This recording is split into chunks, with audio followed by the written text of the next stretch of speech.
오늘도 거룩한 주일을 맞이하여 은혜가 충만하신 하나님, 그리고 생명의 주인 되시는 하나님 앞에 나와서 마음과 뜻을 다해 마음의 무릎을 꿇고 예배드리는 사랑하는 성도 여러분 위해 말씀의 은혜와 말씀의 능력이 임하시기를, 말씀이 육신이 되어 우리 가운데 가신 주님의 이름으로 축원합니다.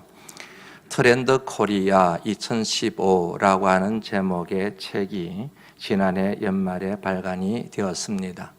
서울대 교수이신 김난도 교수님을 비롯하여 몇 분의 교수님들이 2015년도 우리 한국 사회 소비자들의 경향을 분석해 놓은 책입니다. 이 책 내용 가운데 햄릿증후군이라는 표현이 나옵니다. 쉽게 말씀드리면 결정장애 증후군, 그렇게 말을 할 수가 있습니다. 뭔가 결정을 해야 됩니다. 선택을 해야 됩니다. 그런데 쉽게 선택을 할 수가 없습니다. 머뭇거리게 됩니다. 주저하게 됩니다. 유의하게 됩니다. 그러다가 선택의 기회를 놓쳐버리거나 아니면 다른 사람의 선택을 쫓아서 가는 그 같은 장애를 일러서 결정장애 증후군 혹은 햄릿증후군이라고 그렇게 말합니다. 셰익스피어 작품 가운데 햄릿이라고 하는 작품이 있는 거 여러분들 잘 아시지요? 그의 아버지가 삼촌에게 독살을 당했습니다.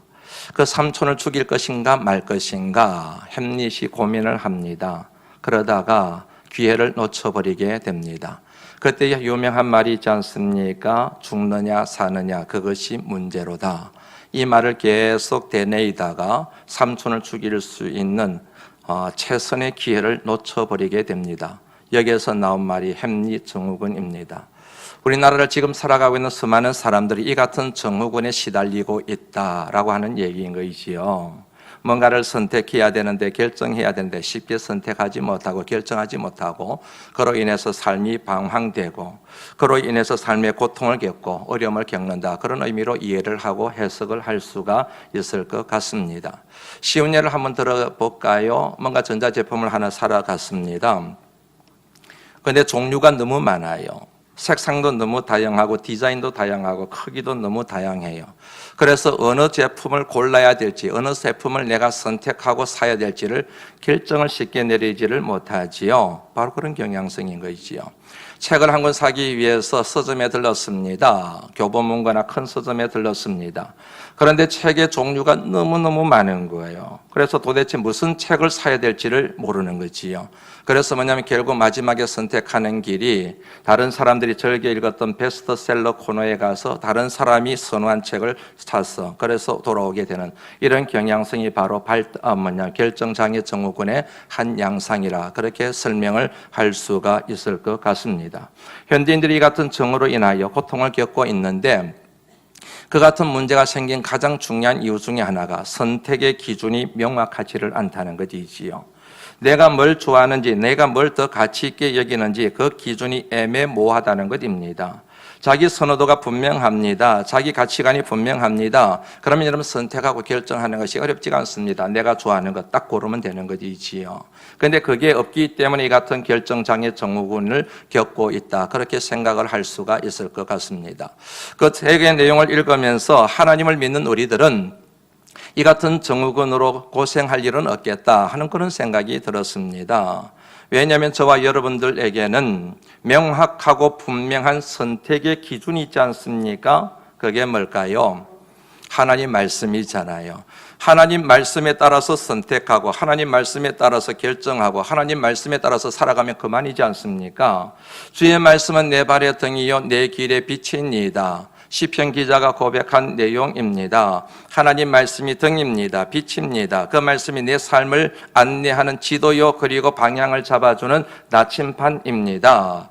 내가 뭔가를 선택하고 결정해야 될 때 결정 내리게 만드는 가장 강력한 가치 기준이 됩니다. 그러므로 여러분 뭘 선택해야 될지 고민할 필요가 없는 것이지요.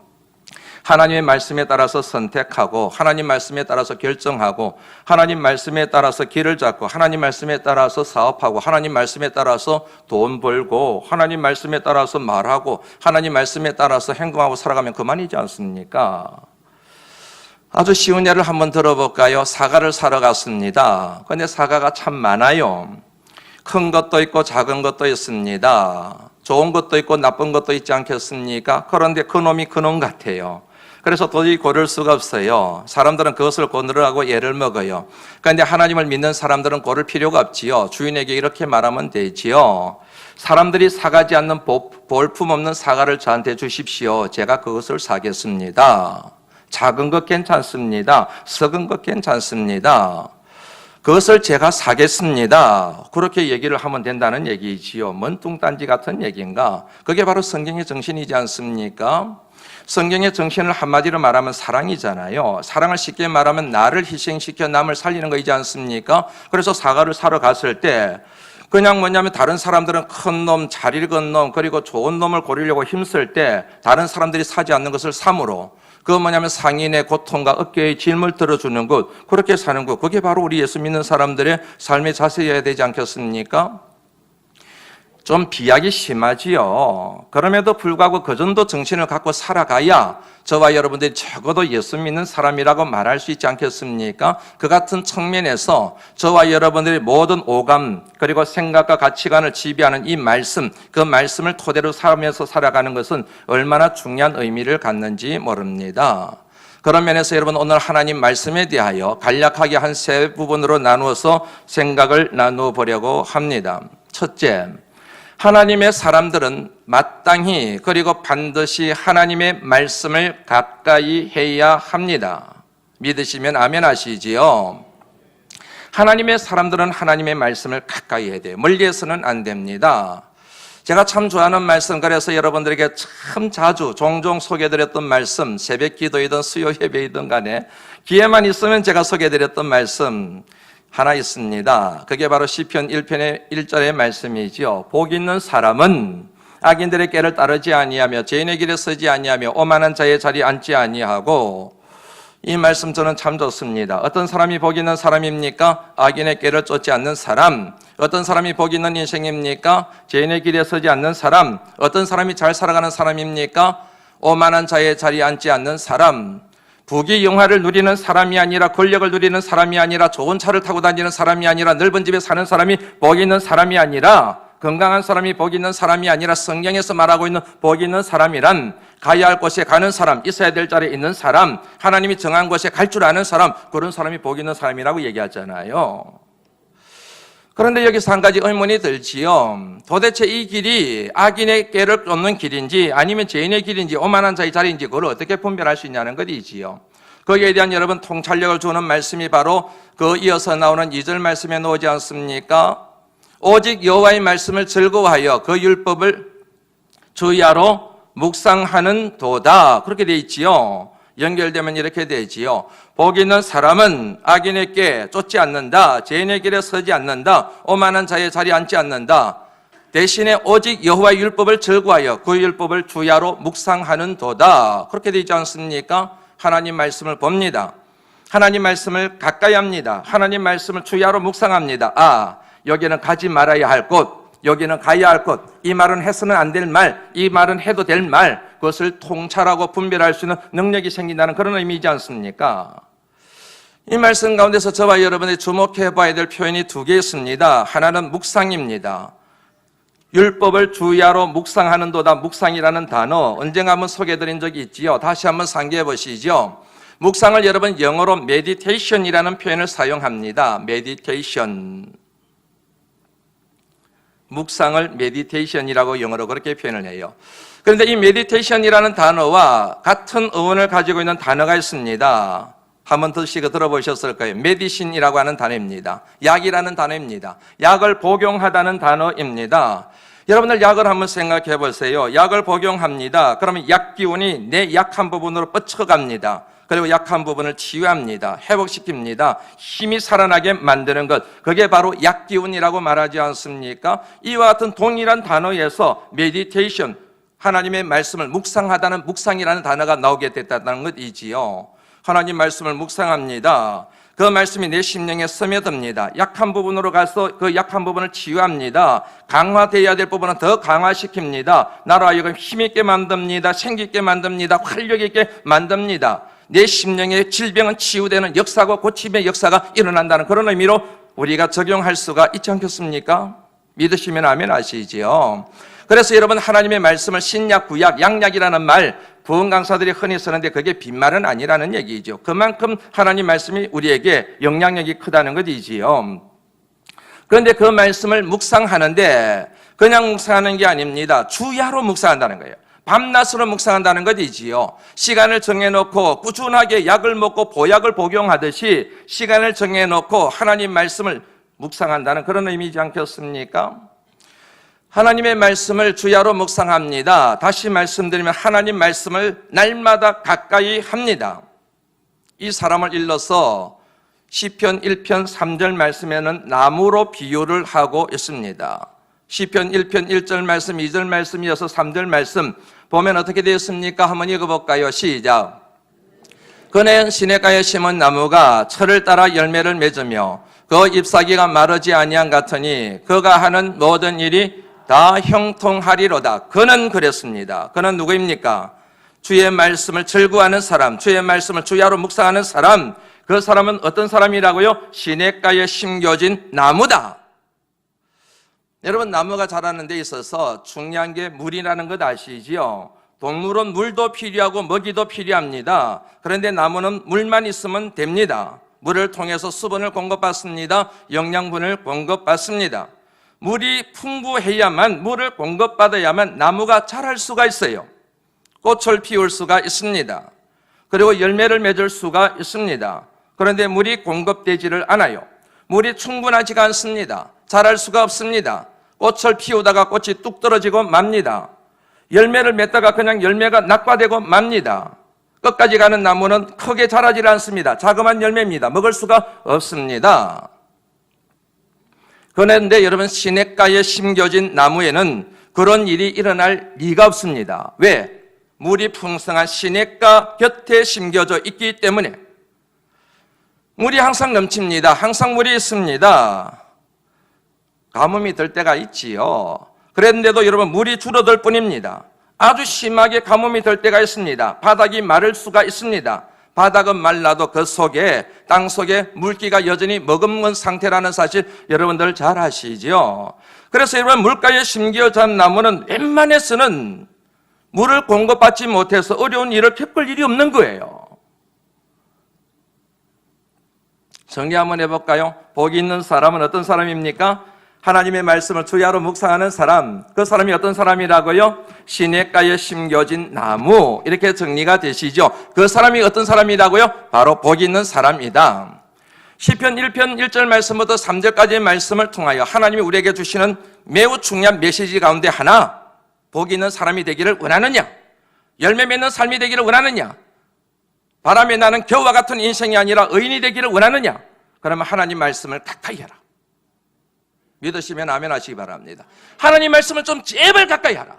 그러면 이 인생이 복이 있는 인생이 될 거다. 시냇가에 심겨진 나무가 시절을 쫓아 열매를 맺으며 잎사귀 풀어지 아니함 청청한 나무가 되고 거목이 되는 것처럼 이 인생이 그렇게 될 것이다. 보이지 않습니까? 까마귀 노는 곳에 백로야 가지 마라. 희고 흰 깃이 검은 때 묻힐세라. 진실로 검은 때 묻히면 씻을 길이 없으리라.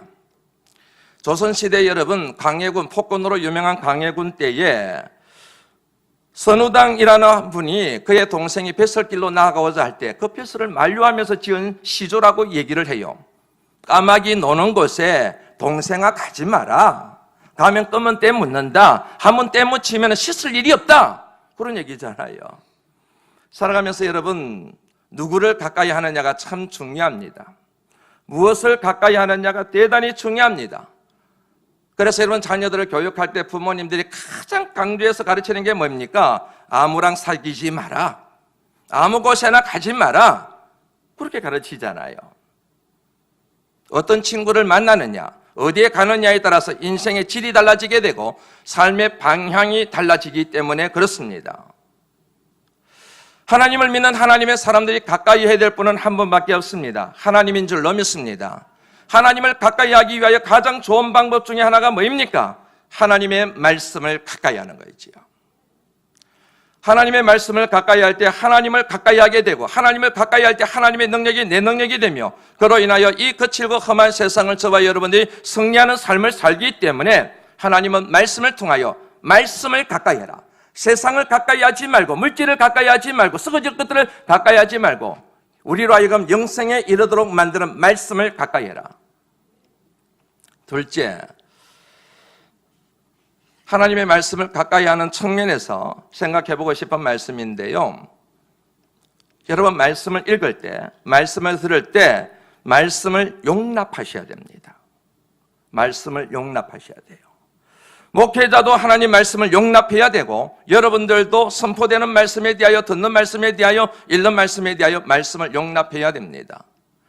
말씀을 용납한다는 게 뭘 의미하는가? 한 가지 쉬운 예를 들어보겠습니다. 냉면들 좋아하시죠? 저도 냉면 좋아합니다. 평양냉면도 좋아하고 함흥냉면도 좋아합니다. 제주냉면 있는 거 아세요? 제주냉면도 맛있답니다. 한 번도 먹어본 적이 없는데. 그런데도 불구하고 제가 제일 좋아하는 냉면이 있습니다. 그것은 진주냉면입니다. 경상남도 진주에 가면 진주냉면이라고 유명한 냉면이 있습니다. 잘 모르시죠? 한번 여러분 진주에 가시면 한번 들러서 맛보세요. 진주냉면 참 끝내주게 맛있습니다. 이 진주냉면의 특징이 있습니다. 그것은 냉면의 육수를, 해산물을 우려낸 물을 육수를 가지고 냉면을 만든다는 겁니다. 함흥냉면이나 다른 냉면들은 육고기를 우려낸 물을 가지고 육수를 만드는데, 이 진주냉면은 해산물을 우려낸 물을 가지고 육수를 만드는 거예요. 그럴 수밖에요. 진주 인근에 바닷가가 있잖아요.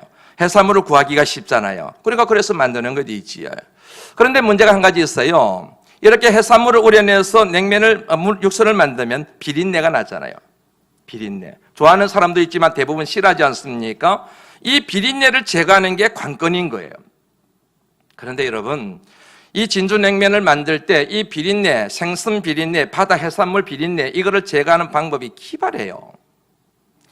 어떻게 하느냐면요, 새똥이 하나를 불 속에다 집어넣어요. 그리고 빨갛게 달궈요. 빨개질 대로 빨갛게 달궈졌을 때 집게를 가지고 쓱 끄집어내가지고 해산물을 우려낸 육수에다 집어넣어버리는 거예요. 그러면 여러분, 차갑게 식어있는 육수와 그리고 이 빨갛게 불에 달궈진 이 새덩어리가 마주치잖아요. 파락 하면서 물이 튀는 거예요. 여기서 화학작용이 일어나는 거예요. 화학작용이 일어나면서 비린내가 싹 제거가 돼버리는 거예요. 그래서 맑고 투명하고 담백한 육수가 만들어지는 거예요. 그걸 가지고 만든 냉면을 진주냉면이라고 얘기를 해요. 자, 한번 여러분 육수의 입장에서 생각해 보시죠. 육수, 비린내가 많이 나요. 그대로 사용할 수가 없어요. 먹을 수가 없어요. 거기에다 뭘 집어넣습니까? 불에 달궈진 쇳덩어리를 집어넣습니다. 육수의 입장에서는 그 쇳덩어리를 뭐 하는 겁니까? 받아들이는 거예요. 오늘 말씀의 표현대로 말씀드리면 용납을 하는 거 있지요. 그것이 들어오면 아픕니다. 고통스럽습니다. 힘듭니다. 그럼에도 불구하고 비린내를 제거하기 위하여 그 고통을 감내하며 받아들여야만 육수가 냉면에 쓰일 수가 있잖아요. 이런 것을 일러서 뭐라고 얘기하느냐면 하나님의 말씀을 용납한다. 그렇게 얘기를 할 수가 있습니다. 그게 쉬운 일은 아니에요. 만만한 일은 아닙니다. 왜냐하면 하나님 말씀이 갖고 있는 그 뭐냐면 세기가 원체 세기 때문에 그렇습니다. 하나님의 말씀은 살아있고 활력이 있어 좌우의 날선 어떤 검보다 예리하여 우리의 혼과 영과 및 관절과 골수를 찔러 쪼개나니, 히브리서 4장 12절 말씀이에요. 여기서 여러분 금이라는 단어가 나오잖아요. 금. 그냥 금이 아닙니다. 좌우의 날이 선 금입니다. 벼르고 별로서 한 날이 아니고 양날, 그 별선이 뭐냐면 칼날이 선이 예리하기가 이를 데가 없습니다. 그런데 이 말씀을 꼼꼼하게 살펴보면요, 하나님의 말씀이 금이다가 아니에요. 어떤 예리한 금보다도 더 날카롭다. 그렇게 되어 있잖아요. 좌우의 날선 어떤 금보다도 더 예리하고 더 날카롭고 더 파괴적이고 더 공격적이고 더 뭐냐면 능력이 있는 그런 말씀으로 기술되어져 있음을 말씀을 꼼꼼하게 읽어보면 알 수가 있지 않습니까? 그 말씀을 받아들이는 거예요. 그 말씀을 내 속에 용납하는 것이지요. 내 심령에 새기는 것이지요. 그러면 여러분 거기에서 뭐가 일어납니까? 벌겋게 달군 새 막대기를 육수에 집어넣었을 때 화학작용을 통하여 비린내가 제거듯이 내 속에 있는 모든 제약이 불태워 소멸되는 역사가 일어나게 되며 자아가 깨어지게 되며 새로운 사람으로 거듭나게 되며 이것을 일러서 혼이 깨어지고 영이 깨어지고 자아가 깨어지고 관절 골수가 찔러 쪼개진다는 그런 표현으로 성경 말씀이 기록하고 있는 것이지 않습니까? 점점 부담스러운 얘기가 된 것 같아서 여러분의 표정이 굳어지시는 것 같아요. 제가 최근에 읽었던 책 제목이 너무 좋아서 사서 읽었는데 참 사기를 잘했다는 생각이 들어요. 책 제목이 뭐냐면 책은 도끼다. 예, 박웅현이라고 하는 인문학자, 베스트셀러 작가예요. 책은 도끼다는 제목의 책을 썼습니다. 한번 사서 꼭 읽어보시면 좋겠습니다. 굉장히 도발적인 제목입니다. 도전적인 제목입니다. 책은 여러분 지식을 모으는, 지식을 얻는, 지식 노름하는 그런 도구가 아니라는 거예요. 책은 바로 도끼라는 겁니다. 도끼의 기능이 뭡니까? 물건을 쪼개잖아요. 물건을 깨뜨리잖아요. 물건을 파괴하는 데 사용하는 거잖아요. 책을 그런 기능으로 받아들이라는 거예요. 책을 읽을 때 그냥 아무 생각 없이 받아들이는 것이 아니라, 책을 읽는 것이 아니라 그 내가 책을 읽는 내용이 내 생각을 깨뜨리고 내 감정을 쪼개고 내 고집과 내 자아를 파괴하는 그 같은 기능을 할 수 있도록 그 같은 목적을 가지고 책을 읽어야 되지 않겠냐, 그런 얘기잖아요.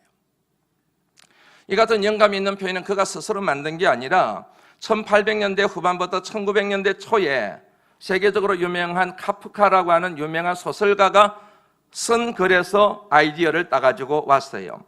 카프카라고 하는 소설가가 1904년도에 변신이라고 하는 제목의 책을 지었습니다. 1904년도, 벌써 꽤 오래됐지요. 그런데 그 책의 서문에 뭐가 나오느냐면요, 이런 내용이 나와 있습니다. 우리가 읽는 책이 우리 머리를 주먹으로 한 대 쳐서 재밌는 편이죠. 예, 우리가 읽는 책이 우리 머리를 주먹으로 한 대 쳐서 우리를 꿈에서 깨우지 않는다면 도대체 우리가 왜 그 책을 읽는 거지? 책이란 무릇 우리 안에 꽁꽁 얼어버린 바다를 깨뜨려 버리는 도끼가 아니면 안 되는 거야. 그래, 내용이 이해가 되시죠? 책은 도끼여야 된다는 거예요. 그 도끼가 내 속에 꽁꽁 얼어있는 바다, 꽁꽁 얼어있는 생각, 꽁꽁 얼어있는 감정, 꽁꽁 얼어있는 자아, 이런 것들을 깨뜨려버리는 도끼로서 기능을 해야 책을 읽는 목적이 달성되는 것 아니냐? 여러분, 세상에 책을 한 권 읽을 때도 이 같은 의도와 목적을 가지고 책을 읽는데 하나님의 말씀이면, 하나님의 말씀을 두말하면 잔소리이지 않겠습니까? 하나님의 말씀을 용납하는 것, 이게 참 중요합니다. 이 자리에서 있는 고병호 목사부터 하나님 말씀을 용납해야 돼요. 하나님 말씀을 그대로 용납하여 그 말씀이 내 속에서 먼저 불을 일으켜야 됩니다. 내 자아를 깨뜨려야 됩니다. 그리고 그 말씀을 고스란히 여러분들에게 전합니다. 여러분들이 그 말씀을 고스란히 용납합니다. 여기에서 말씀의 스파크가 일어나게 될 줄로 믿습니다. 누구도 말씀을 제한하면 안 됩니다. 누구도 말씀을 거부하면 안 됩니다. 누구도 말씀을 부정하면 안 됩니다. 누구도 말씀을 비난하면 안 됩니다. 누구도 말씀에 대하여 토를 달면 안 됩니다. 하나님 말씀이면 그대로 그 말씀을 용납할 때 우리가 하나님의 말씀의 사람으로 거듭나는 역사가 일어나게 될 줄 믿으시기를 주의 이름으로 축원합니다. 다시 한번 강조하여 말씀드립니다. 말씀을 들을 때 그 말씀이 강하냐 부드러우냐, 그 말씀이 세냐 약하냐를 보시면 곤란합니다. 성숙한 그리스도인들은 그 말씀이 하나님 말씀이냐 아니냐, 그 말씀이 내 영혼을 살리는 말씀이냐 죽이는 말씀이냐, 그 말씀이 내 자아를 깨뜨리는 말씀이냐 아니면 나로 하여금 편안하게 예수 믿게 하는 말씀이냐, 요걸 보게 되어져 있습니다. 믿음이 연약한 사람은, 하나님을 인격적으로 만나지 못한 사람은 하나님의 말씀을 통하여 하나님의 거룩한 은혜에 대한 그 같은 관심이 없는 사람은, 사모하는 마음이 없는 사람은 말씀이 부드러우냐 말씀이 강하냐 이걸 가지고 말씀을 생각해요. 그러나 여러분, 하나님의 말씀의 은혜를 사모하는 간절한 마음을 가지고 있는 사람은 저 말씀이 내 영혼을 살리는 말씀이냐, 아니면 저 말씀이 내 영혼을 죽이는 말씀이냐, 저 말씀이 사람의 말이냐, 아니면 저 말씀이 하나님의 말씀이냐, 그에 따라서 반응하게 된다는 사실을 여러분들 기억하시며 신앙생활 하실 때 여러분들에게 놀라운 말씀의 역사가 나타나게 되리라 믿습니다. 아멘 소리가 적은 거 보니까 좀 부담스러우신가 보다. 마지막으로 이같이 여러분 하나님의 말씀을 저와 여러분들 용납할 때 계속 반복해서 선언했던 것처럼 저와 여러분들 10년 가운데서, 저와 여러분들 삶 가운데서 거룩한 역사가 나타나게 될 줄로 믿습니다. 예수님께서 공생애를 시작하실 때 40일간 금식하며 기도하셨습니다. 금식 마치고 난 다음에 사탄이 와서 예수님을 유혹하고 시험합니다. 첫 번째 와서 이렇게 얘기를 합니다. 네가 만일 하나님의 아들이거든 이 돌을 가지고 떡을 만들어라. 두 번째 와서 시험을 합니다. 성전 꼭대기에 가서 뛰어내리라. 네가 만일 하나님의 아들이거든. 그렇게 시험합니다. 그리고 세 번째 시험을 합니다. 높은 산 꼭대기에 데려가서 천하만국 영광을 보여주면서 네가 나한테 경배하면 이 모든 것을 내가 너한테 줄게. 그렇게 시험을 합니다. 잘 아시는 것처럼 이 같은 시험에 대하여 예수님께서 또박또박 반박하셨습니다. 반격하셨습니다. 첫 번째 시험에 대하여는 이렇게 말씀하셨습니다. 기록되었으되 사람이 떡으로만 사는 것이 아니요 하나님의 입에서 나오는 모든 말씀으로 살 것이니라 하셨느니라. 두 번째 시험에 대하여서는 기록되었으되 주 너희 하나님을 시험치 말라 하셨느니라. 세 번째 시험에 대하여서는 사단아 물러가라. 기록되었으되 주 너희 하나님께 경배하고 다만 그를 섬기라 하셨느니라. 여러분 이 말씀에 공통된 표현이 나온 거 아시지요? 기록되었으되 하셨느니라. 기록되었으되 하셨느니라. 예수님 자신이 말씀하신 것이 아니라 예수님이 알고 계시는 구약의 말씀을 인용하여 사탄의 시험에 반격하신 것입니다. 첫 번째 하신 말씀, 그 말씀은 신명기 8장 3절에 나옵니다. 두 번째 말씀, 하나님을 시험치 말라라고 하는 말씀은 신명기 6장 16절에 나오는 말씀입니다. 그리고 마지막 세 번째, 주 너희 하나님께 경배하고 다만 그를 섬기라 하였느니라 하는 말씀은 신명기 6장 13절에 나오는 말씀입니다. 사탄의 시험과 공격에 대하여 주님은 말씀으로 반격하셨습니다. 사탄이 졌습니다. 공격을 포기하고 도망갔습니다. 그러고 난 다음에 천사가 나타나서 그를 예수님을 수동했더라. 그렇게 말씀이 기록이 되어져 있습니다. 사탄의 목적이 있어요. 그것은 예수님을 이기는 겁니다. 예수님을 정복하는 겁니다. 예수님의 공생애를 여러분 실패하게 만드는 것입니다. 만약에 그것이 목적이라고 한다면 사탄은 제4의 공격을 해야 됩니다. 5의 공격을 해야 됩니다. 이길 때까지 예수님을 시험해야 됩니다. 그런데도 불구하고 3번으로 끝내줘 버렸습니다. 왜? 예수님을 더 이상 공격해봐도 소용이 없다는 것을. 예수님을 더 공격해봐도 자신이 이길 수 없다는 사실을 알았기 때문에. 왜? 예수님이 지금 말씀으로 똘똘 뭉쳐있다는 사실을 그가 알았거든요. 여러분 매우 중요한 사실입니다. 사탄이 여러분 가장 무수하는 것이 있습니다. 그것은 바로 하나님의 말씀입니다. 하나님의 말씀으로 무장한 사람을 사탄은 여러분 절대로 공격하지 않습니다. 이길 수 없다는 사실을 너무나도 잘 알기 때문입니다. 사탄의 먹이가 있습니다. 사탄의 밥이 있습니다. 말씀이 없는 사람입니다. 말씀을 소홀히 여기는 사람입니다. 말씀이 빠진 명목상의 그리스도인으로 살아가는 사람들입니다. 한번 확인하고 넘어갈까요? 베드로전서 5장 8절 말씀 한번 같이 읽어보시죠. 한번 읽어봅니다. 시작.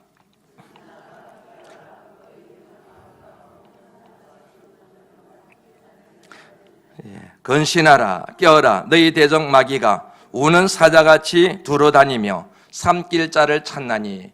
여기에 여러분 사탄 마귀를 뭐에 비유하고 있습니까? 사자에 비유하고 있지요. 그냥 사자가 아니라 굶주린 사자. 한번 생각해 보시죠. 사자가 굶주렸습니다. 근데 사자가 먹이를 찾아 나섰습니다. 아무 것이나 여러분 공격합니까? 그러지 않습니다. 아무리 여러분 백소의 왕이지만 사자가 힘이 세지만 아무 짐승이나 공격하지를 않아요. 약한 놈을 공격합니다. 동물의 왕국 보세요. 약한 놈을 공격합니다. 병든 짐승을 공격합니다. 어린 새끼를 공격을 합니다.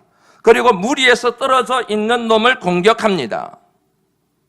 함께 있는 놈은 공격하지 않습니다. 어미 쉽게 공격하지 않습니다. 반드시 약한 놈, 어린 놈, 그리고 병든 놈, 그리고 무리에서 떨어져 외톨이가 되어 있는 놈을 공격합니다. 사탄의 공격도 마찬가지라는 겁니다. 여러분들, 사탄이 아무나 공격하지를 않아요. 사자같이 그랬습니다. 사자의 뭐냐면은, 사자가 자기 먹이를 찾듯이, 먹이를 꿰차듯이 그런 방식을 사용한다는 거예요. 약한 교인을 공격합니다. 믿음이 약한 교인을 공격합니다. 믿음이 병든 교인을 공격합니다. 말씀을 공급받지 못하고 은혜를 공급하지 못해서 믿음이 여전히 유치한 사람들을 공격합니다. 믿음의 공동체에서 떨어져 나가 있는 사람들을 공격합니다. 5장 8절 말씀해 보면 여러분 재밌는 편이 나요. 삼킬 자를 찾나니 그랬어요. 아무나 삼키지를 않아요. 삼킬 자를 찾았어. 삼킬 자를 찾았어. 여러분, 공격을 한다는 것이지 않습니까? 바로 이 같은 여러분, 사탄의 삼킬 자, 삼킴의 대상이 되는 사람이 바로 이 같은 약한 사람인데, 그 사람들의 공통점이 뭐냐면 말씀이 없다는 것입니다. 말씀을 가까이 하지 않는다는 것입니다. 그 중요한 여러분 해답의 단서가 그 다음 이어서 나오는 9절 말씀에서 우리가 발견할 수가 있어요. 베드로전서 5장 9절 말씀 한번 같이 읽어볼까요? 시작. 너희는 믿음을 굳건하게 하며 그를 대적하라. 그는 누구입니까? 사단, 마귀를 대적해라. 그러기 위해서 뭐가 필요합니까? 믿음이 필요하다는 거예요. 어떤 믿음이 필요합니까? 굳건한 믿음이 필요하다는 것이지요. 믿음은 저절로 생깁니까? 시간이 지나면 저절로 생깁니까? 나이를 들어가면서 저절로 생깁니까? No! 믿음은 여러분 말씀으로부터 생긴다는 사실을 믿으시기를 바랍니다. 믿음은 들음에서 나며 들음은 그리스도의 말씀으로 말미암느니라. 로마서 10장 17절의 말씀이잖아요. 믿음은 저절로 생기는 게 아니에요. 나이를 먹는다고 생기는 게 아니에요. 말씀의 뿌리를 내려야 돼요. 그래야만 믿음이 강해집니다. 굳건한 믿음을 갖게 됩니다. 사탄이 결코 공격하지 못할 삼킬 자가 되지, 삼킬 수 없는 그 같은 강한 믿음의 용사가 되는 줄로 믿습니다. 저와 여러분들의 적은 사탄입니다. 사람이 아닙니다. 환경이 아닙니다. 사탄입니다. 그러므로 원수 사탄 마귀를 이기면 모든 것을 이길 수가 있습니다. 그 사탄을 이길 수 있는 강력한 무기가 하나님의 말씀이라는 사실을 이 베드로전서 5장 9절 말씀을 통하여 정리할 수가 있습니다. 이제 말씀을 정리합니다. 모든 성경은 하나님의 감동으로 된 것으로 교훈과 책망과 바르게 함과 의로 교육하기에 유익하니 19절 말씀, 17절 말씀 이는 하나님의 사람으로 온전케 하며 모든 선한 일을 행할 능력을 갖추게 하려 함이라. 하나님이 저와 여러분에게 말씀을 주신 이유가 있습니다. 성경을 주신 이유가 있습니다. 하나님의 사람으로 온전한 삶을 살아가게 하기 위하여, 그 같은 삶을 살아가는 데 필요한 권세와 능력을 얻게 하기 위하여 말씀을 우리에게 주셨다. 그리 우리에게 말씀하고 계십니다. 지난 1월 첫째 주부터 지금까지 한 몇 주간에 걸쳐서 집중이라고 하는 큰 주제를 가지고 말씀을 나누었습니다. 뭐에 집중해야 될 것인가? 복습 한번 해볼까요? 예배에 집중해야 됩니다. 하나님의 소명에 집중해야 됩니다. 은혜에 집중해야 됩니다. 거룩에 집중해야 됩니다. 그런데 이 모든 것을 가능케 만드는 관건이 있습니다. 그것이 바로 하나님의 말씀입니다. 말씀을 통해서만 이 같은 것에 집중할 수가 있습니다. 말씀을 통해서만 이 같은 중심의 삶을 살아갈 수가 있습니다. 그러므로 결국 우리가 최종적으로 정점에 찍어야 될 집중의 대상은 바로 하나님의 말씀입니다. 지난주 일부 예배 드리는데 어떤 권사님이 기도를 하셨어요. 그 기도 말 가운데서 참 은혜가 되어서 제가 크게 아멘 그랬던 게 있습니다. 그 권사님이 기도 중에 이러셨습니다. 하나님, 우리 반석교회가 말씀이 바로 선 교회가 되기를 원합니다. 저는 아멘 크게 했는데 여러분 아멘 안 하시네요. 하나님, 우리 반석교회가 말씀이 바로 선 교회가 되기를 원합니다. 아멘 그러셔야 됩니다. 여러분, 말씀이 바로 서면 교회가 바로 서게 됩니다. 여러분의 말씀이 바로 서게 되면은 여러분의 가정이 바로 서게 되며 여러분의 인생도 바로 서게 될 줄로 믿습니다. 교회가 왜 어려워집니까? 왜 힘들어집니까? 왜 교회 안에 분란이 일어나게 됩니까? 말씀을 잃어버렸기 때문입니다. 왜 인생이 부족합니까? 힘들어집니까? 고통스럽습니까? 왜 우리 가정에 평안이 없고 기쁨이 없습니까? 말씀을 빼앗겼기 때문에 그런 것 아니겠습니까? 말씀 위에 세워진 인생, 말씀 위에 세워진 사람, 말씀 위에 세워진 가정, 말씀 위에 세워진 교회는 음부의 권세가 이길 수를 없어요. 절대로 이길 수가 없어요. 음부의 권세가 이기지 못하는 말씀의 위에 바로 선 그런 삶을 살아내실 수 있는 저와 여러분들 되실 수 있기를 주의 이름으로 축원합니다. 기도합니다. 하나님 감사합니다. 말씀 주심을 감사합니다. 이 말씀 위에 인생의 집을 짓기를 원합니다. 이 말씀의 터 위에 교회를 세우기를 원합니다. 이 말씀의 터 위에 우리 가정을 운영하기를 원합니다. 이 말씀의 터 위에 하나님 삶의 계획을 세우기를 원합니다. 도와주옵소서. 예수 그리스도 이름으로 간절히 기도드리옵나이다.